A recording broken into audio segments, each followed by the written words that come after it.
সকাল থেকে রাত পর্যন্ত বাড়ির প্রতিটি কোণা কোণা প্রত্যেক দিন এত কষ্ট করে পরিষ্কার করি, পরের দিন আবার যেইকে সেই হয়ে যায়। রাত্রেটুকু বিছানায় শুয়ে পড়ি, সকালে উঠলে কিন্তু আবার যেই কাজ শুরু হয় রাত পর্যন্ত কিন্তু চলতেই থাকে। নমস্কার বন্ধুরা, আশা করি সবাই ভালো আছেন, সুস্থ আছেন। আমিও ভালো আছি। আমি সুস্মিতার নতুন আবার একটা ভিডিওতে আপনাদেরকে স্বাগত জানিয়ে আর সঙ্গে নিয়ে আজকে সকাল থেকে ভিডিওটা শুরু করলাম। আর বৃষ্টি আজকে একটু নেই, আজকে পুরো রোদ ঝলমলিয়ে উঠেছে। তবে গরম প্রচণ্ড পরিমাণে বেড়েছে, মানে বৃষ্টির পরে যে গরমটা হয়েছে অত্যধিক গরম। তো গরম হোক আর ঠান্ডা হোক, সংসারের কাজ কিন্তু থেমে থাকবে না, তাই না? আর ঘুম থেকে ওঠা মানেই কিন্তু 1 মিনিট বসে থাকা যাবে না। আগে মনে হয় সংসারের সমস্ত কাজ কমপ্লিট করি, তারপরে না হলে বসবো। আর কন্টিনিউ যদি বৃষ্টি চলতে থাকে তাহলে কিন্তু যত ধুলো ময়লা বাড়ির দেওয়ালে কিন্তু লেগে থাকে। আর সব সময় আপনারা চেষ্টা করবেন রোদ ওঠা মানেই কিন্তু ওই ধুলো ময়লাগুলো আগে ঝেড়ে নিতে, না হলে কিন্তু আরও চেপে বসে যায়। কারণ এখন বৃষ্টিকাল চলে এলো, ঘরের দেওয়ালে কিন্তু প্রচণ্ড ধুলো এঁটে বসে। তো আমি কিন্তু এটাই করি, রোদ ওঠা মানেই কিন্তু আমি ভালো করে ঝুলগুলো ঝেড়ে নিই, বা দেওয়ালে যে ধুলোগুলো লেগে থাকে সেগুলো কিন্তু ঝেড়ে নিই। তা না হলে কিন্তু বৃষ্টিকালে বিশেষ করে ধুলোর উপরে ধুলো জমতে থাকে, তখন কিন্তু দেওয়ালের গায়ে প্রচণ্ড ধুলো ময়লা বসে। তো আমি কিন্তু এইভাবেই পরিষ্কার করে নিই, ঝেড়ে ঝেড়ে একটু একটু করে। তা না হলে একসঙ্গে করতে গেলে অনেকটাই পরিশ্রম হয়ে যায়। আর এই যে কদিন ধরে বৃষ্টি হয়েছিল বলে এই গলিটা আমাদের কিন্তু ঝাঁট দেওয়া হয়েছিল না। তা আজকে আমি ভালো করে ঝাঁট দিয়ে নিলাম, যেহেতু রোদ বেরিয়েছে তাই জন্য কিন্তু ঝাঁট দিয়ে দিচ্ছি। আর এদিকে গাছ নেই, কিছু নেই, কিন্তু তাও ধুলো ভর্তি হয়ে যায়। তাই বাড়ির সামনেটা একটু পরিষ্কার না করলেও ভালো লাগে না। আর বন্ধুরা, আমি প্রত্যেক দিন সকালে উঠেই কিন্তু বাড়ির প্রতিটি কোণা কোণা বলতে গেলে পরিষ্কার করি, পরের দিন কিন্তু আবার সেই ধুলোতে ধুলোময় হয়ে যায়। তাছাড়া আমার বাড়িতে যেহেতু দোকান আছে, কালোর কাজ হয়, আমি অনেকবারই বলেছি, তো আমি ওপরতলাটা খুব ভালো করে পরিষ্কার করে রাখি, আপনারা নিশ্চয়ই দেখেছেন। কিন্তু নিচের তলাটা যতই পরিষ্কার রাখি না কেন, পরিষ্কার কিন্তু থাকে না আপনাদের সঙ্গে। সেই জন্য আমি কিন্তু পুরো রুমগুলো বা নিচের তলাটা খুব একটা শেয়ার করি না। এই যে হয়তো আমি যে গেটটা খুলে যেখানে ঝাঁট দিচ্ছি আপনারা দেখতে পাচ্ছেন, তার সাইডে কিন্তু সব কিছু কার্টুন নোংরা সব পড়ে আছে। মানে দোকানের যে মাল মেটেরিয়াল পুরনো জিনিসগুলো বেরোয়, তো সেইগুলো কিন্তু ফেলে রাখি। সেটা তো আর প্রত্যেক দিন মানে ফেরিওয়ালা আসে না নিতে, যখন আসে তখন দেওয়া হয়। আর অল্প একটু নেয় না, বেশি হলে দেওয়া হয়। সেই জন্য কিন্তু এই সামনেটা নোংরা হয়ে পড়ে থাকে। আর এই যে বৃষ্টি হওয়ার পরে কিন্তু এই টাইলসের যে বিটগুলো আর এই ঘরের কোণা কোণাগুলো প্রচণ্ড ধুলো বসে যায়। তো সেইগুলো কিন্তু আমি ঝাঁটা দিয়ে ভালো করে ঝেড়ে দিচ্ছি। তবে হ্যাঁ, যেহেতু এটা নিচের তলা, আমাদের এদিকে কিন্তু প্রচণ্ড ড্যাম্প হয়। তো এই 4 বছর হলো রং হয়েছে, এখন থেকেই কিন্তু ড্যাম্প হয়ে ওই প্লাস্টারগুলো কিন্তু ফুলে ফেঁপে উঠেছে। মানে এই যে আমি ঝাঁট দিচ্ছি বা ঝেড়ে দিচ্ছি, সেগুলোতে কিন্তু প্লাস্টারগুলো ছেড়ে আসছে। তো সেই জন্য একটু সাবধানে মানে ঝাঁটা দিতে হচ্ছে, তাও কিছু করার নেই। মানে এতটাই ধুলো বসেছে, সেগুলোতে কিন্তু মানে কাপড়ে মুছলেও উঠবে না, আবার ঝাঁটা দিয়ে ঝাড়লেও মানে ঝাড়ু দিলেও উঠবে না। একমাত্র ওই যে পিচ ঝাঁটা হয় সেইগুলো দিয়ে ভালো করে ঝেড়ে ঝেড়ে দিলেই কিন্তু ছেড়ে যায়। তাতে কি হয়, প্লাস্টারগুলোও কিছুটা ছেড়ে আসে। আপনারা দূর থেকে হয়তো বুঝতে পারছেন না, আমি কাছ থেকে দেখাবো হয়তো কখনো। মানে এই বৃষ্টি হলেই কিন্তু ড্যাম্প হয় ঘরে, আর প্লাস্টার থেকে কিন্তু ফুলে ফেঁপে উঠে প্লাস্টার মানে ফুলে আসে। এটাই কিন্তু নিচের তলায় হয়, ওপর তলায় হয় না। যেহেতু আমাদের এদিকে নোনা এরিয়া, ড্যাম্প হয় কিন্তু প্রচুর পরিমাণে। আমাদের এই ঘরটা কেনা হয়েছে ধরুন 14-15 বছর হয়ে গেল, তো 3 বার এর মধ্যে কিন্তু রং হয়ে গেছে, তারপরেও যেই সেই। তো সেই জন্য বলি, আমি আর মানে কত পরিষ্কার করব, কত গুছিয়ে রাখবো বলুন। আর এটা হচ্ছে আমাদের পেছনের গোডাউন, এটাকেও আমাকে কিন্তু গুছিয়ে রাখতে হয় মাঝে মাঝে। কারণ ওই দোকানের বাচ্চাগুলো বলুন আর মালিকবাবু বলুন, ওরা টানাটানি করে, কিন্তু গুছিয়ে রাখতে ওদের সময় হয় না। ওই আমি যখন সময় পাই গুছিয়ে রাখি। তো সেই জন্য আমি বলছিলাম যে আমি আর এ সংসারে থাকবো না, আমি সংসার ত্যাগ করে দিয়ে চলে যাব আশ্রমে। তো কর্তামশাই বলে না না, হবে না, সেটা হবে না, কি আর করব।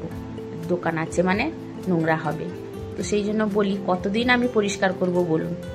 আর এই যে গলিটা আপনাদের সঙ্গে এখন শেয়ার করছি না, এই যে কন্টিনিউ এখন বৃষ্টি মানে হতেই আছে, তো তার জন্য এই সাইডটা একটু নোংরা হয়ে আছে। রোদ হলে তবে গিয়ে লোককে ডেকে পরিষ্কার করে নেব, তাই সেই জন্য আপনাদের সঙ্গে শেয়ার করছি না। তো তারপরে ছেলে যে এসেছিল একদিনের জন্য, তো রুমটাকে কিভাবে করে রেখে দিয়ে গেছে দেখুন। তো সেইটাকে কিন্তু আমি এখন ভালো করে ডিপ ক্লিন করে নেব, কারণ এই রুমটা অনেক দিন হয়ে গেল ডিপ ক্লিন করা হয়নি। যদিও বা খুব একটা ধুলো হয়নি, তাও আজকে ভাবলাম যে আপনাদের সঙ্গে একটু শেয়ার করব আর ডিপ ক্লিনও করে নিব, আর কয়েকটা জিনিস আপনাদেরকে এখানে দেখাবো আমি। তো তার আগে কিন্তু আমি বিছানা চাদর আর বিছানা ভালো করে কিন্তু তুলে দিব। আর এই বিছানা চাদরটা নতুন পাতিয়েছিলাম, অনেক দিন হয়ে গেল, যেহেতু এই রুমটায় কেউ ঘুমোয় না আর নোংরাও সেরকম হয় না, বা এই রুমেও কেউ ঢোকে না, একমাত্র ছেলে এলেই কিন্তু থাকে, তো তাই জন্য এতটা নোংরা হয় না, তাই কিন্তু এই বিছানা চাদরটা চেঞ্জ করা হয়নি। তো এইবার ভাবলাম যে এই বৃষ্টি হচ্ছে, এই জন্য কিন্তু স্যাঁতসেঁতে লাগছে একটু, তাই ভাবলাম একটু চেঞ্জ করে দিই আর একটা বিছানা চাদর পাতিয়ে দিব। তবে আজকে পাতাবো না, পরে আবার সময় করে এসে কিন্তু পাতিয়ে নিব।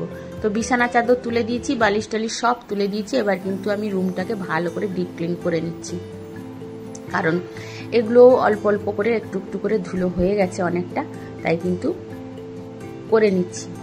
আর এগুলো কিন্তু সময় হাতে নিয়েই করতে হয়, কারণ আমার কিন্তু সময়ের মানে কাজ সময়ে করতে হবে, মানে রান্নার কাজটা সময়ে অবশ্যই করে নিতে হবে। সেটা হয়ে গেলে অন্যান্য কাজ যখন খুশি তখন করা যেতে পারে, কিন্তু রান্নার কাজটা টাইমে করে নিতে হয়, তাই না বন্ধুরা? তো এই যে দেখাচ্ছি দেখুন, এটা কিন্তু আমি দেখালাম, এই যে আমাদের যেহেতু ড্যাম্প হয়, তো দেখুন এদিকে কিন্তু আমার উইও প্রচুর হয়, আর সেটাই কিন্তু আপনাদের সঙ্গে শেয়ার করছি। যেহেতু পেছনে প্লাইয়ের কাজ করা আছে আর এই কোণের মাথা পুরো উই পোকায় ভর্তি, তো সেটাকে যখন তখন দেখে চেক করে কিন্তু আমাকে পরিষ্কার করতে হয়। আসলে কর্তামশাই তো টাকা খরচা করে রুমটা করে দিয়েছে বা ঘর বাড়ি করে দিয়েছে, কিন্তু পরিষ্কার পরিচ্ছন্ন রাখার দায়িত্ব তো আমাদের, তাই না বন্ধুরা? আমরা যদি একটা গৃহিণী হয়ে বাড়িঘর পরিষ্কার পরিচ্ছন্ন না রাখি, তাহলে সে ঘরটা কি কখনো পরিষ্কার থাকবে? নিশ্চয়ই থাকবে না। তাই আমরা যারা ঘর সংসার করতে ভালোবাসি, তারা অবশ্যই বাড়ির প্রতিটি কোণা কোণা সবসময় চেষ্টা করি পরিষ্কার পরিচ্ছন্ন করে রাখার। আমার তো প্রচুর পরিশ্রম হয়, কারণ মানে দোকান যেহেতু নিচে আছে, আমি কিন্তু ঘর সংসারের কাজ প্লাস রান্না বান্না আরও এক্সট্রা কাজ, তার সঙ্গেও যখন সময় পাই কিন্তু দোকানের কাজেও একটু হেল্প করি, বা দোকানের জিনিস যে বললাম যে গোডাউনে একটু কখনো পরিষ্কার করে গুছিয়ে রাখি। তো এই যে দেখুন, আমার কিন্তু সকালের কাজকর্ম শেষ হয়ে গেছে, চান করে সোজা পুজো করে চলে এসেছি, আর রান্নাও হয়ে গেছে, মেয়ে খাবে, টিউশন যাবে, মানে মেয়ের জন্য খালি করে দিয়েছি। তো মেয়ে আর ওর বান্ধবীর একটা ফটো নিয়ে নিলাম, আমি বললাম যে আমার ভিডিওর মধ্যে থেকে যাবে, ভবিষ্যতে আমি না থাকি ওরা কিন্তু দেখবে, তো সেই জন্য একটা তাদের ফটো তুলে নিলাম আর আপনাদের সঙ্গে শেয়ার করলাম। আর এই যে আমার ছাদ বাগান থেকে অরিজিনাল ফুল নিয়ে এসে কিন্তু সাজিয়ে রেখেছি, কেমন হয়েছে অবশ্যই আপনারা কমেন্ট করে জানাবেন। আর যেসব বন্ধুরা আমার এতক্ষণ ভিডিওটি দেখছেন তাদেরকে জানাই অসংখ্য অসংখ্য ধন্যবাদ।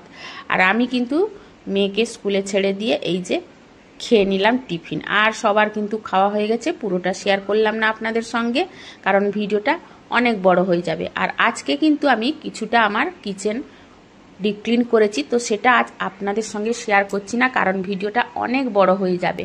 কালকের ভিডিওতে কিন্তু আপনাদের সঙ্গে শেয়ার করব সেটা, তো অবশ্যই কালকের ভিডিওটা আপনারা দেখবেন।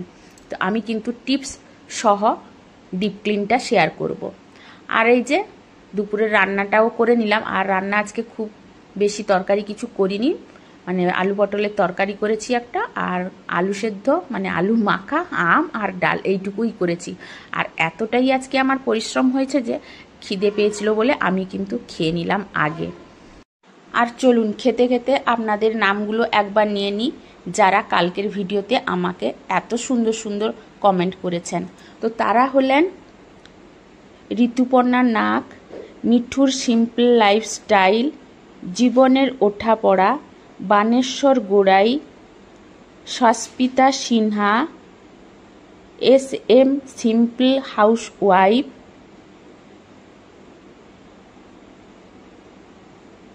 মালতী ভিলেজ লাইফ, সুপ্রিয়া রয়, সোনালী দাস অফিসিয়াল, মনির সংসার। সবাইকে অসংখ্য অসংখ্য ধন্যবাদ। নতুন কোনো বন্ধু যদি ভিডিওটি দেখার জন্য এসে থাকেন আর এতক্ষণ যদি ভিডিওটি দেখছেন, ভিডিওটির যদি কোনো অংশে এতটুকু ভালো লেগে যায় তাহলে অবশ্যই একটা সাবস্ক্রাইব করে কিন্তু পাশে থেকে যেতে পারেন বন্ধু হয়ে। আর যেসব পুরনো বন্ধুরা এত সুন্দর সুন্দর আমাকে কমেন্ট করেন, উৎসাহ দেন নতুন নতুন ভিডিও দেওয়ার জন্য, তাদেরকে আবারও জানাই অসংখ্য অসংখ্য থ্যাংক ইউ। এইভাবে পাশে থাকবেন। তাহলে চলুন আজকের মতো ভিডিওটা এখানেই শেষ করছি। আর আমি কিন্তু খেয়ে নিচ্ছি ভাত, আর বাপের বাড়ি গাছের লেবু দিয়ে কিন্তু গরম গরম ভাত খাচ্ছি। আর গাছ থেকে সদ্য তোলা লেবুর যে টেস্ট অন্য কোনো লেবুতে কিন্তু পাওয়া যাবে না। তো আজকের মতো বিদায় নিচ্ছি, চলে আসবো কালকে নতুন আবার একটা ভিডিও নিয়ে। ততক্ষণে